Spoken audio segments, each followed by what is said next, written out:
स्वागत है आपके पसंदीदा शो जीवन यात्रा में।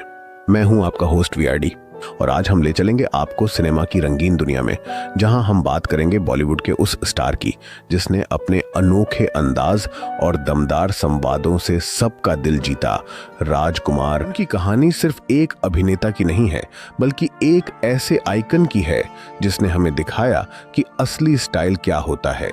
आज हम उनकी जिंदगी की रंग बिरंगी तस्वीरों पर बात करेंगे, उनके संघर्षों से लेकर उनकी अविस्मरणीय फिल्मों तक, सब कुछ। तो तैयार हो जाइए, क्योंकि हम आपको बताएंगे राजकुमार की जीवन यात्रा, जिसमें मिलेगी नॉस्टैल्जिया, इमोशन और एक ऐसा सफर जो आपको बांधे रखेगा। हमें ऊंची आवाज सुनना भी पसंद नहीं। हमारे सामने जो ऊंची आवाज में बोलता है, उसकी आवाज हमेशा हमेशा के लिए बंद कर दी जाती। राजकुमार, जिनका जन्म 8 अक्टूबर 1926 को हुआ, भारतीय सिनेमा के सबसे प्रतिष्ठित अभिनेताओं में से एक थे।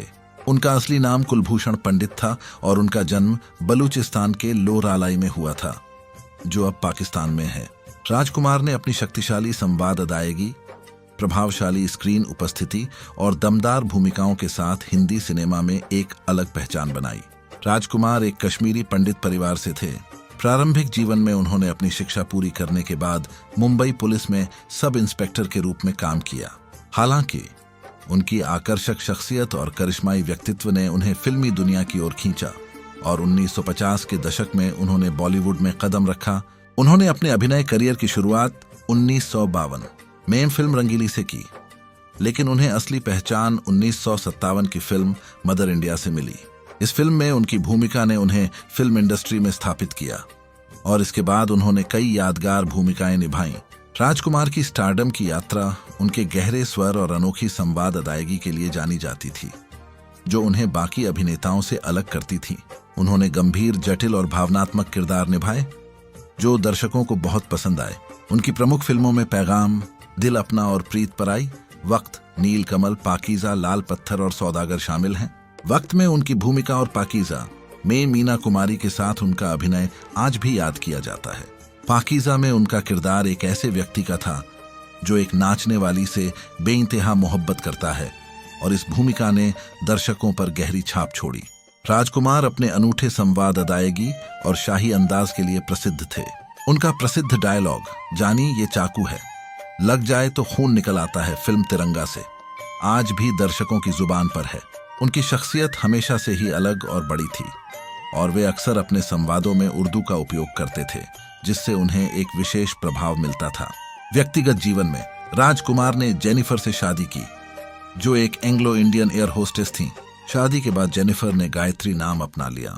उनके 3 बच्चे हुए, 2 बेटे पुरु राजकुमार और पाणिनी राजकुमार और एक बेटी वास्तविकता राजकुमार। उनके बेटे पुरु ने भी फिल्मी दुनिया में कदम रखा, लेकिन उन्हें अपने पिता जैसी सफलता नहीं मिली। राजकुमार अपने निजी जीवन को लेकर बेहद गोपनीय रहते थे और फिल्मी दुनिया की चकाचौंध से दूर रहना पसंद करते थे। दिलीप कुमार के साथ उनकी पेशेवर प्रतिद्वंद्विता भी काफी चर्चा में रही। दोनों ने पैगाम और सौदागर जैसी फिल्मों में साथ काम किया। हालांकि दोनों की अभिनय शैलियां और व्यक्तित्व अलग थे, लेकिन दोनों एक दूसरे के काम का सम्मान करते थे। सौदागर में दोनों की अदाकारी को खूब सराहा गया और फिल्म एक बड़ी हिट साबित हुई। 1990 के दशक की शुरुआत में राजकुमार को गले के कैंसर का पता चला।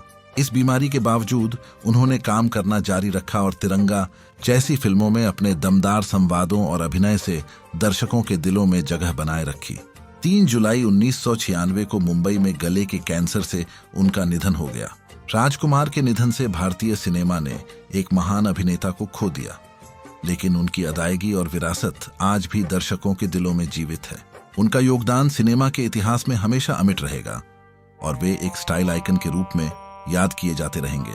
राजकुमार को उनकी अद्वितीय संवाद अदायगी, शाही अंदाज और दमदार भूमिकाओं के लिए हमेशा याद किया जाएगा। भारतीय सिनेमा में उनका योगदान अमिट रहेगा।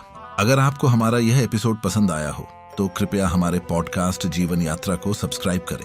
आपके समर्थन से हमें और भी प्रेरणा मिलेगी और हम और भी दिलचस्प विषयों पर बातचीत करते रहेंगे। हमसे जुड़े रहें और अपने विचार साझा करना न भूलें। धन्यवाद।